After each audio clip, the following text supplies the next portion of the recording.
It's what we need. I feel like this is the best way to go to hop in the car and go to Vancouver for wild cards. We finally get to talk about it with spoilers. If you have not watched, it is streaming on the CW app. Go get your life. I mean, it is impeccable and it's fun. And Vanessa can, truly shines. I laughed at everything, and I'd already seen the episode.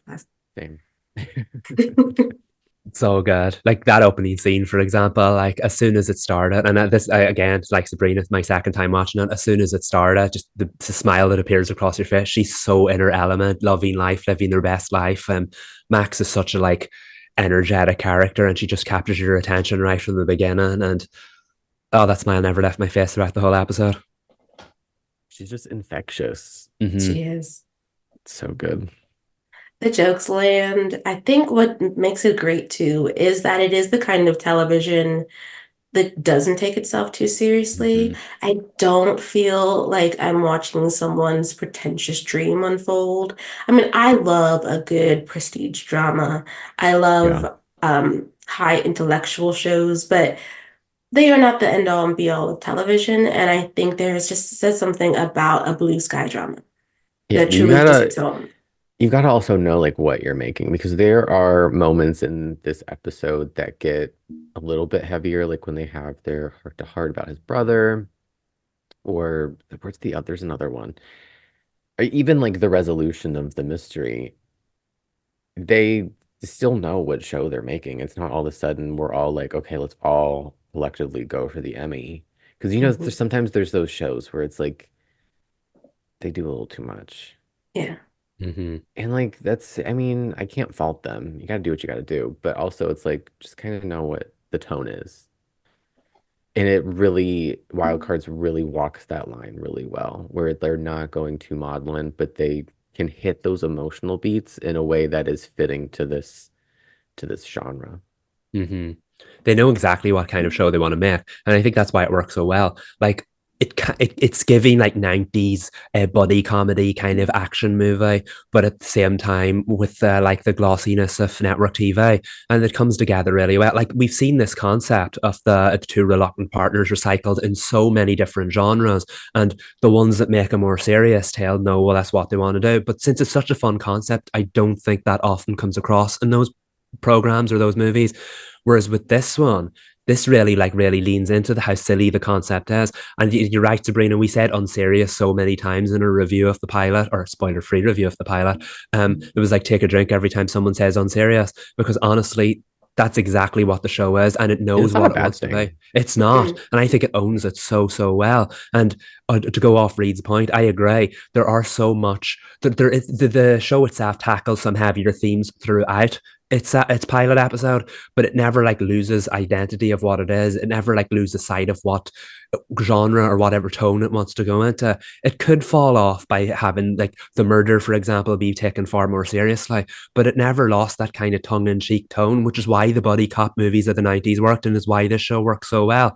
Like, for example, not to get ahead of ourselves, when Alice was unraveling the murder at the end of the episode. And Max was like, "Oh, this is the best part. Oh no, wait, this is the best part." Real serious subject matter, yet you're giggling the whole way through it because the show knows exactly what it wants to be. I laughed when she referenced the book Emma and she's like, I didn't know that. I'm not that good. I had to look it up. But Sabrina, do you remember that line in Abbott Elementary when Ava says, "It's tough times out here. People need the laughs." Yes, That's yes, it's so great. that's like my review of Wild Cards. It's accurate though, because I feel like it could have been another procedural that we're all kind of used to, where it's gritty. You know, we're here, we're making social commentary, we're sitting down to talk about like the ways in which things are going to crap, right? Like wherever we are. And instead it's like, yeah, there's murder happening, but also let's have Max going through disguises and accents as we try to solve things. Let's have her being absolutely ridiculous. And then when it's important, we'll slow down and she'll be serious. Because I feel like Mhm. whenever Ellis is opening up, all the joking goes to the side for the most part. And she really is just trying to see like what's going on here. She was genuine in the police station when she asked him why all of his coworkers rag on him.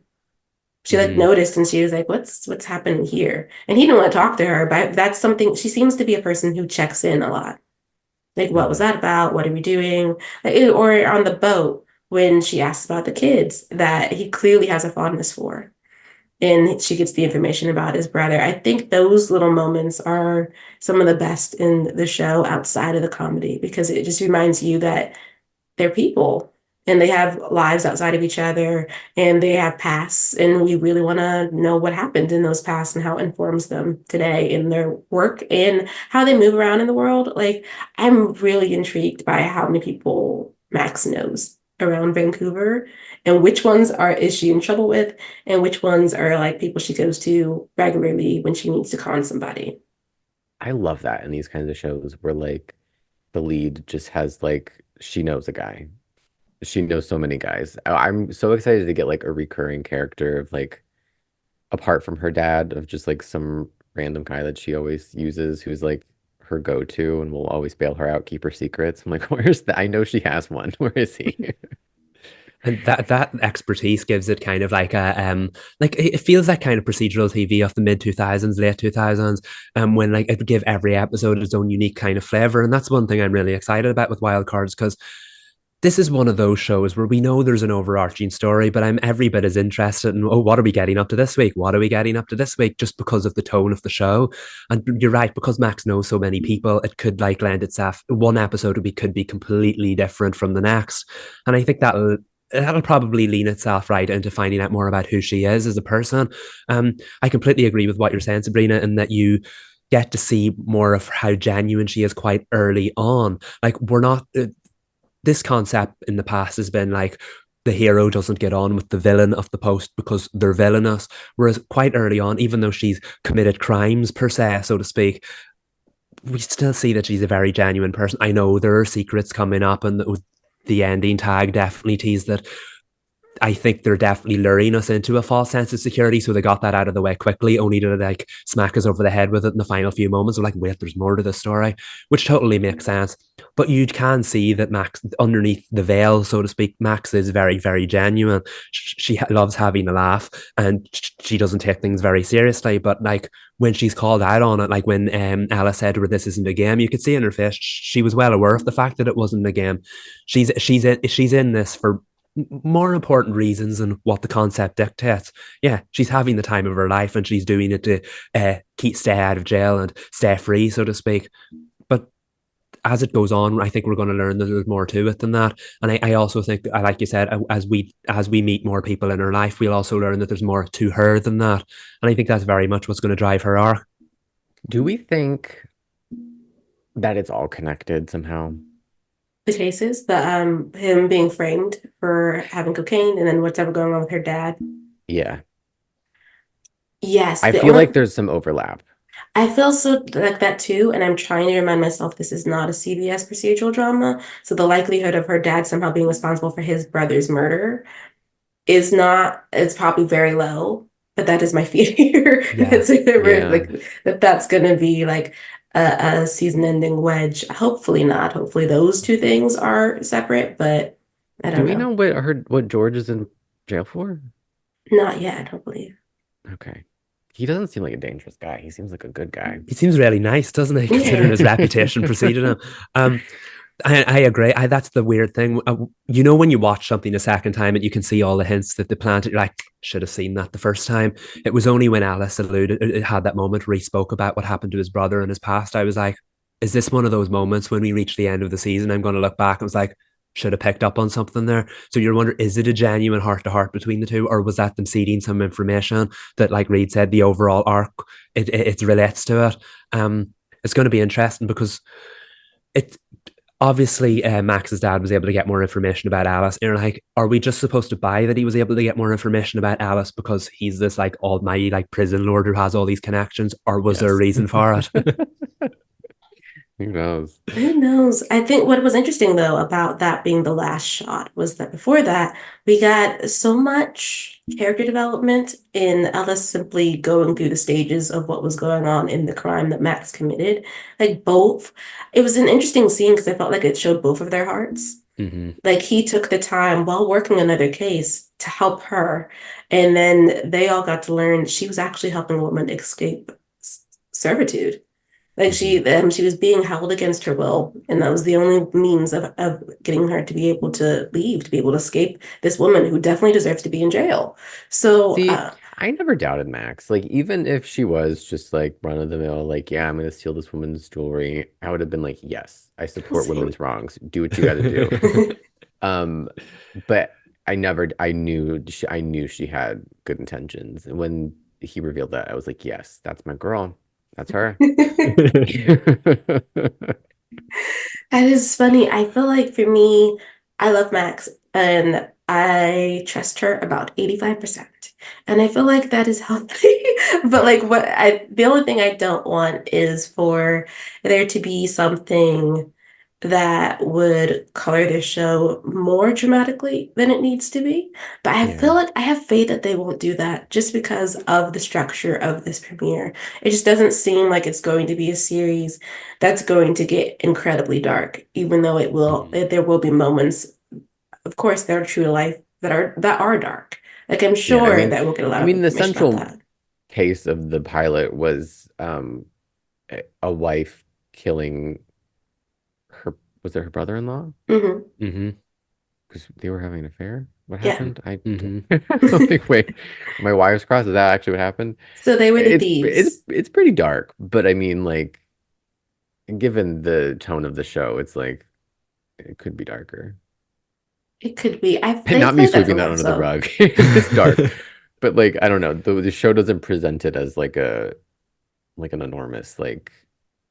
Do you know what I'm trying to say? Like, it's Yeah, not yeah, yeah. like yeah. okay. I feel like I And just did not make a point. No, you no, no, did. yeah, I know exactly what I mean. I always say that about the comparison between Arrow and the Flash. Arrow presented murder and crime as such a serious thing, whereas the Flash was like, "Oh, let's stop some metahumans in Central City this week." So it's very much the tone of the show, and I feel like that's what Wildcard is going for. Not quite as like lighthearted as the Flash, but it definitely leans into that whole like gimmicky. Oh, this is our case of the week, and yes, something serious happened, but I'm going to crack a joke about it, and y'all are going to laugh because that's the tone of the show, and yeah, But it there does it is so weight well. to it because they linger on Max's face the way she's feeling the gravity of the moment and implications of the truth coming out about this family and Hmm. the the tragedy that happened. I had a second point to go off of that. Oh, I lost it. Was it about the moment? It starts as a joke. It's the same scene in which she says that she's not so good that she knows Emma. No, it came back to me. It was me, my fear, and I think we talked about this. We didn't talk about it in the spoiler free review, but my fear that in like the last minute after that reveal that we were gonna find out like the twins switched or something, like there was gonna be like a bait and switch, a melodrama bait and switch, and I'm glad that they didn't. But that it was just part of my fear, and we share this fear of like watching so much television that we can see certain twists that could be implemented and fearing that they will be, and then being grateful that they aren't. Because it's an easy thing to be able to be like, let's do this too, but it's like let's restrain, pull back. Hmm. And I'm glad they let that moment be what it was. What I'm hearing is we have trauma from We previous shows. do. I have television trust issues. Well, I mean, but it's understandable though, because I think I'm not sure how long the dark, gritty drama era has been going on, maybe 10 years. But it really has been living with us, like even with network television. I mean, there are procedurals everywhere and they are dark. I Hmm. mean, they have light moments, there's levity, but not light like this. It's really Hmm. not. This is kind of reminding me of the early seasons of Nancy Drew Yeah. in terms Hmm. of the ways in which it's like, yes, something serious is happening. Like, like for instance, in the first season, Tiffany Hudson was murdered, but we were laughing a lot as they There's were solving that levity. case. Yeah.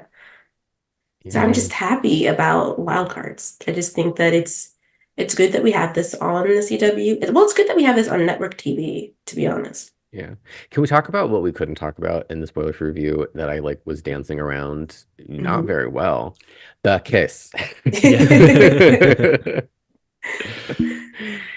Wow, seeing it again Who actually last night it was a lot.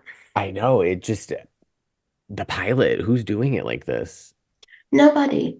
I can't No think of a one. single pilot kiss between the two leads. I Usually we think do have even to the wait CW seasons. tweeted like it's the first episode, and I was like, yeah, yeah, it is.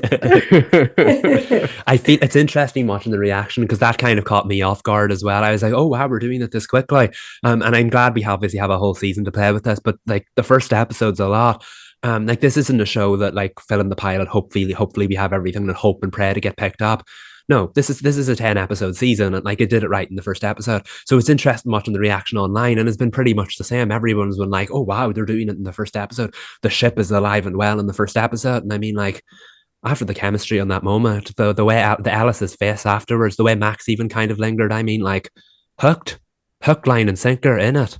I mean, I mean, I don't believe that it's going to be pedal to the metal, mm-mm, obviously, and I think we know as much from certain things that have been said. But the fact that we even got that, I don't even want to say tease because it's not a tease. Because I feel like, and I said this in the spoiler review because it was in the trailer, the electric moment of them seeing each other for the first time, like that would have been enough for me to be like, yep, that's the couple. Even if that didn't happen, it's just like the chemistry and the way the show is set up. It's like inherent that this Mhm. is somehow going to end up romantic. Um, but the fact that we got it. Like I feel like it's a culmination of everything that we've been saying is just like don't waste time. And sometimes it's a double-edged sword because sometimes shows don't waste time, but it happens in an unfair way where it feels like it's not organic to the plot. It just feels like we're doing too much too soon. This felt so organic and like it didn't feel out of place to me. Maybe other mm-hmm. people might feel it was out of place, but to me, it just felt like another layer of Ellis seeing her differently. I don't know. It worked so well and more pilot kisses. I don't know. That's my that's the platform I'm going to run on for the presidency on. What I think though that works so well is too that, like you said, we're not wasting time for one, but for two, this is not a show in which like the two leads have fire chemistry, but one of them is already in a relationship, Mhm. which is typical on television for a lot of shows where they have male and female leads where you're like, now we know you're putting those two together, but now we have to wait for someone to get divorced or for the spouse to cheat or for them to die. Like it Like just Tarzan, Michael falling off the Yeah. roof. I know. So it's a mix. Like you know it's going to be like a really slow burn, but then you're also like, I feel bad for this character because they really are Mhm. only here to be the obstacle. Yeah, and there's always that in a longer running show, there's that one season where maybe the couple is dated or maybe the will there won't they is taking a long pause because one of the characters is in a committed long-term relationship for a whole season, like Lorelai and Digger, season 4 Gilmore Girls, Zoe and that random author in season 3 of Heart of Dixie. It's like like it's fine for what it is, like it's television, I'll watch it, but like I'm not rooting for them like because I know it's gonna end. Hmm. Mhm. So it just feels like that kind of like purgatory season of you're like, okay, we're here, it's fine, but like we know it's not happening. I do feel like, and I think it would be interesting if maybe like for one of the cases or like randomly, and I feel like it could happen, like one of Alex's like exes, or maybe he had an ex-fiance or something comes up and Max feels some kind of way about it. I don't know. I feel like that could be interesting. Um, I really don't see in this 10 episode season either of them getting in a relationship after that. It just doesn't seem the track that they're going on, but who knows? We could be wrong. No. I mean, not a relationship. I could see one of them getting put on a date for whatever Hmm. reason. Or like, honestly, I feel like this show could be very trope heavy. And the fun ones though, right? Like, we have to share a bed. Someone mentioned that on Twitter that there's See, I think didn't we say this too? Tropes are good if executed properly. And mhm. Yeah. that's a fine line to walk, but so far so good. Yeah, I mean, they already did. We had to pretend to be a couple, and it worked. That's how Yeah. you get the kiss. Like, I I mean, feel the flip like, side, Max maybe has to pretend to be a couple with somebody else they're working a case on, and Ellis is jealous. I mhm. would love that. I would love And that's the thing I with a know the show season like is this. filmed, but like ideas. Listen, the mole's listening. And I think that's the beauty of a show like this. And that's the thing.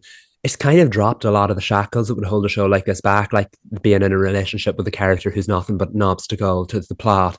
Um, but the fact that like when you have this kind of concept where there are like two agents having to act as a different role every single week, we saw it in the likes of Legends of Tomorrow or something else like that.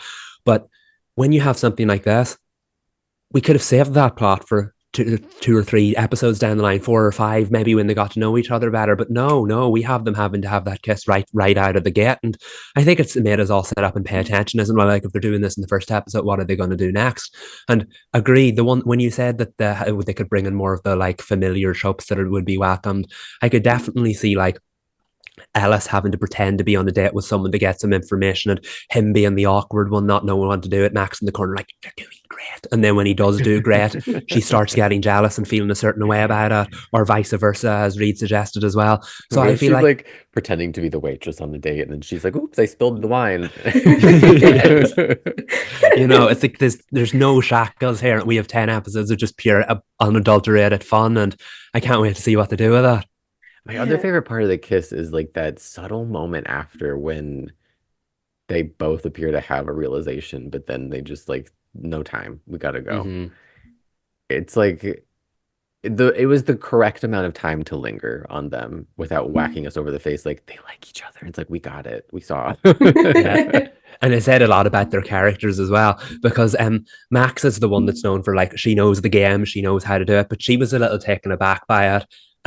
As in like, oh wow, I felt that out. But then instantly she was like, right, back to it, which showed how committed she was to the role. But then Ellis, who's the one who's been committed the whole time, he kind of just lingered after her for a couple of seconds. So I feel like What that was was that about? exactly His a world moment was of realization. shook. Yeah, yeah. That was some great acting between the both of them.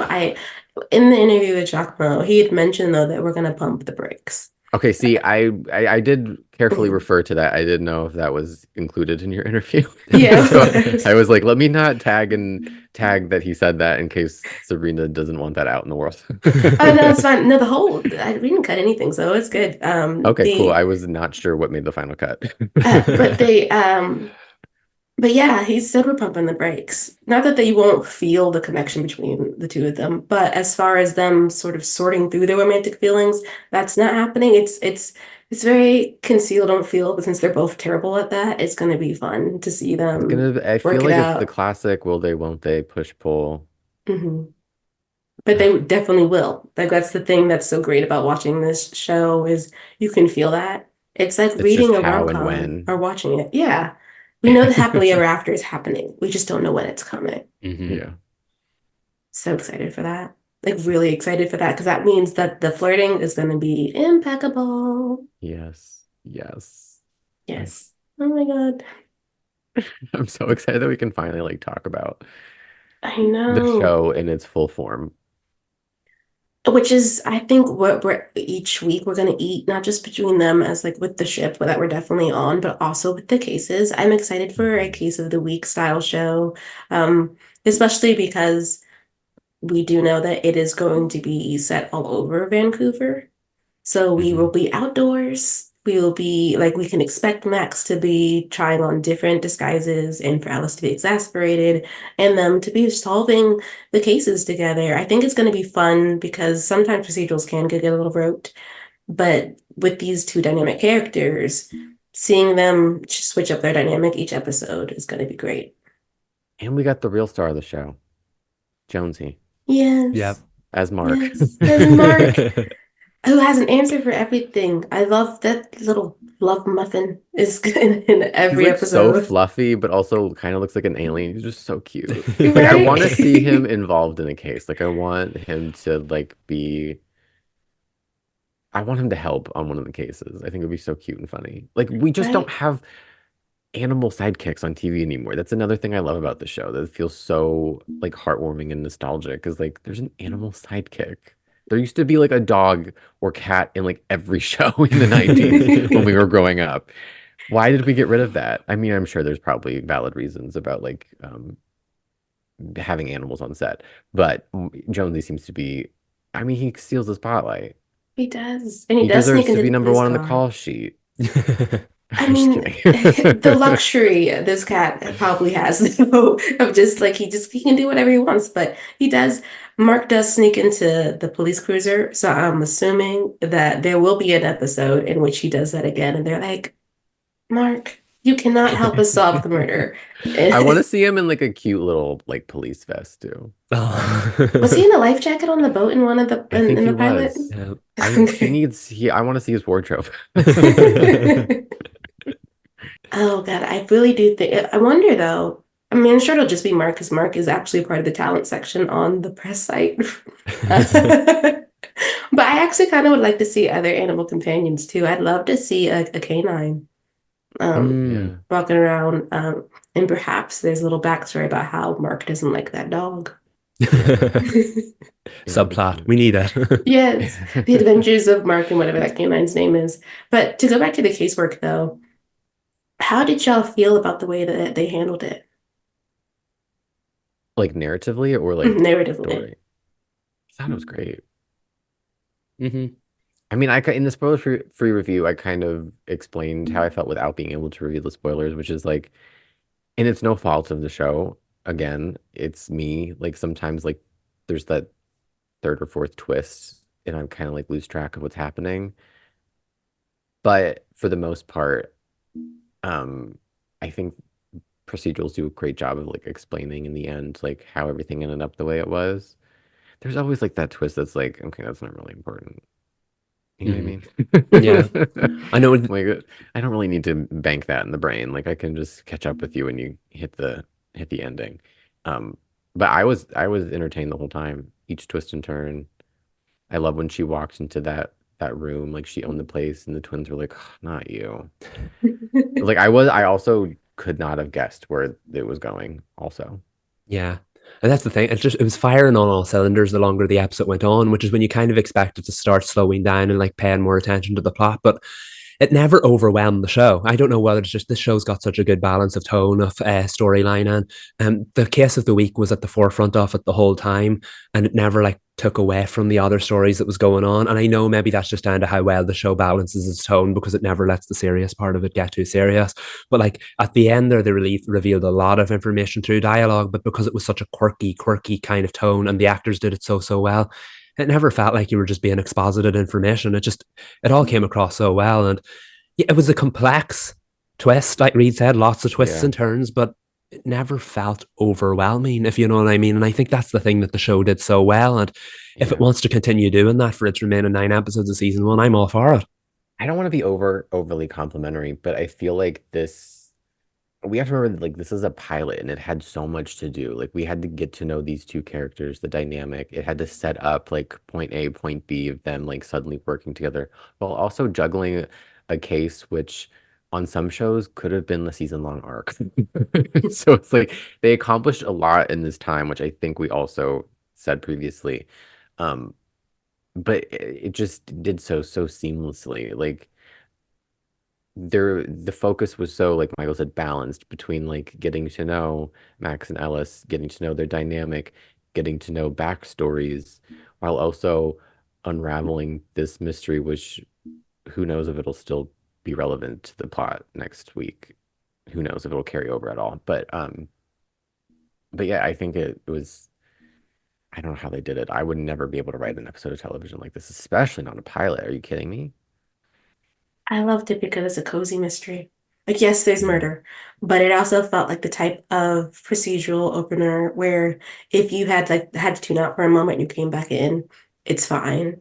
Like it doesn't feel like it takes all of your brain power necessarily to like enjoy it. Like whether you decided to try to solve along or you were just gonna let them figure it out, it just felt like something you could sit in and Mhm. enjoy and still feel like you're getting a real case and not something that's just slapdash in the episode, which was something that we had kind of felt about Tarzan. You know, there were cases that were meaty and then there were cases that we were like Super thin. super thin and we were but we spent the whole episode acting as if we were really getting down to business. And I felt like Wild Cards did get down to business, but also gave us the ability to learn about these characters, I like mean, and Ellis seed got information to hit over other the things. head. We were He concerned about did. his safety in this episode. Like, I gasped and I was like, I've only known this man for 30 minutes. I mean, that just shows how well, though, that they did. The Effective. investment Mhm. is there. It's very effective. And they seeded two separate mysteries. Yeah, exactly. Well, Yeah. three, right? We don't know who murdered his brother or if we will ever learn that. We don't know who framed him by placing cocaine in his car, and we have actually no idea what Max is doing. Yeah. We don't know her real thing. I I don't think she's gonna double cross him. No, but I want to know what she's doing to get closer to, not necessarily closer to him. It just seems like this worked out in her favor. I don't think she had any plans on actually using a connection with Ellis in order to get what she Yeah. wants. But it is interesting also because there's a press photo of Jason Priestley in a suit, and I'm trying to Ooh. figure out whether or not that's past or we're going to see this man in court. Ooh. They rope him into one of the cases of the week. Wouldn't that be fun? I know Um, he's got like an ankle monitor on. He has to behave on the streets of Vancouver. in this show, anything can happen. But But yeah, see, like I that was a thing. She didn't have an ankle monitor.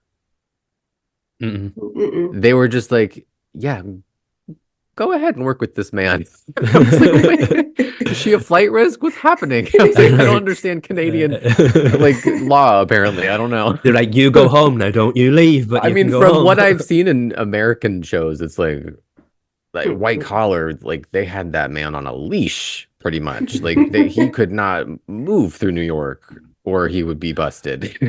So I was like, that's what I was going on. I was like, oh, they just let her walk out and go back to this random mansion. Cool, fine. I don't I know. I guess they know. trust her.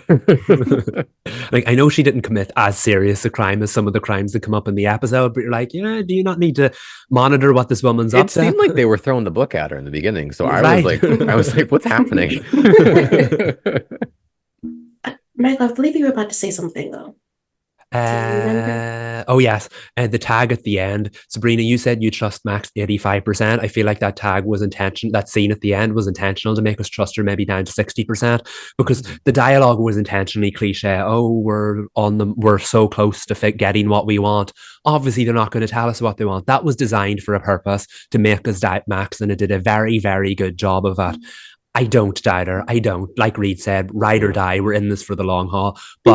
But I do understand why we should doubt her because the scene was designed to make us feel that way. It was designed to make us feel like, oh, Jason Priestley hasn't had much of a role, but I guess he's going to. And what kind of a role will he have? Will Max ultimately have to choose between the two characters by the end of the season? Will her past life conflict with her current life? I guess that's where we're going with the show.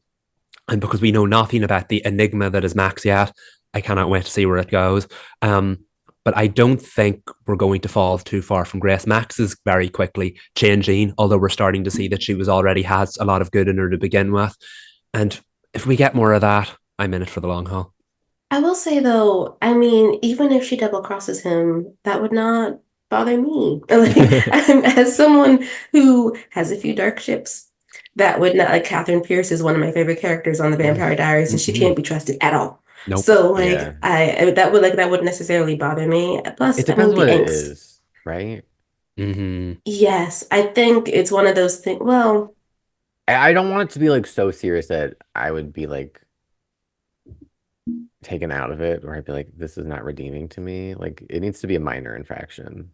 okay. Well, so I only have two CW examples. Would it? One I'm not speaking of, but go on. Well, you know the one I'm thinking of. So, like, we won't say it aloud, but the ghost reason. Mm-hmm. Yeah. And then there's the one that is actually Corporal.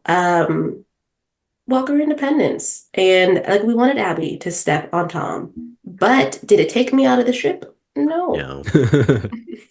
I I wish we could watch that show again for the first time. There's nothing like that. know. No. Ugh. So I mean, like it really just depends. I think that the writing is going to Yeah. really plays into that a lot. I think sometimes the way certain things are written, or just how deeply invested you are in a ship, can sort of affect the way that you see the betrayal, whatever the betrayal is. But again, this is a blue sky Mhm. drama, so the betrayal probably will be light. I mean, it'll probably get as dark as that time on the White Collar when Matt Bomer's character does. I don't remember the FBI agent's name either, but I Peter think there's a something. Peter. Yeah, I think there's a season ender where he tells Peter he's going to do one thing, and instead he just escapes. He was always, Yeah. gosh, But I think he chases after the girl he's been chasing after for years or something. And Peter was like, yeah, no. And they had to come back from that. And that was the big betrayal. But we were all like, y'all love each other now. He's your family. You're gonna forgive yeah, him, Peter. yeah. It took that. There wasn't that whole season when they were feuding. Oh my God, that was a lot. Was I that don't because he remember. I just left? remember there's that one season where they like hated each other, and there's like an episode where they were in a boxing ring together fighting each other. Do you remember that? Probably That was lost a season where I over. was like, I watched, but I was like, this isn't really, I'll be back into it when they're back together. Was Hilly Burton in that season? I don't remember what season it was, to be honest with you. Okay, because I kind of She was underused remember in that show, I will she just was. say. She's fantastic in it too. They needed to use Yeah. her more.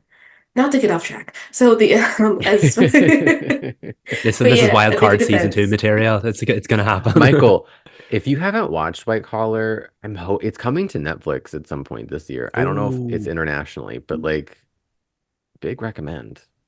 Just thank saying. you. I will. That was on my list of shows I should have watched like a decade ago. So you know what? No time like the present. See, get some material for I wildcard. think it's April it's coming. Fingers Mark crossed your it's calendars. international and not just US. Me being out in the cold again. Just Yeah. joking.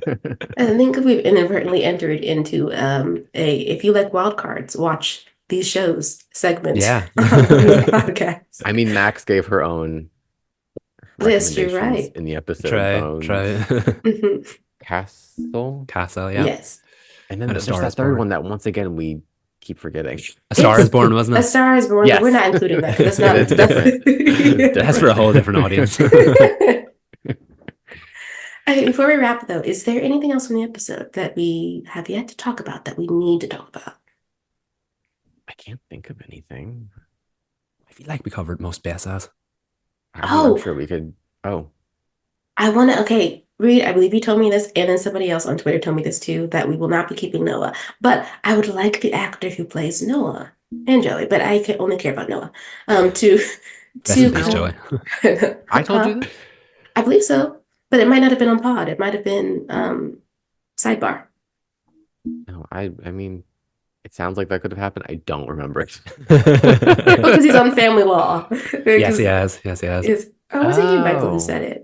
In either case, I've been informed that he's not, that he will probably will not be back. But I'm manifesting an appearance. I mean, they already That'd be a filmed fun it. recurring role, wouldn't it? Sometimes you do Yes, find that one of the victims of the pilot episode end up playing more of a recurring status throughout the season. I would like that. He seemed to have a good rapport with Max. That would be nice. I'm sure it would further her story as well. yes, because she needs an antiquities dealer. She does. You never know what she'll get up to. You never know.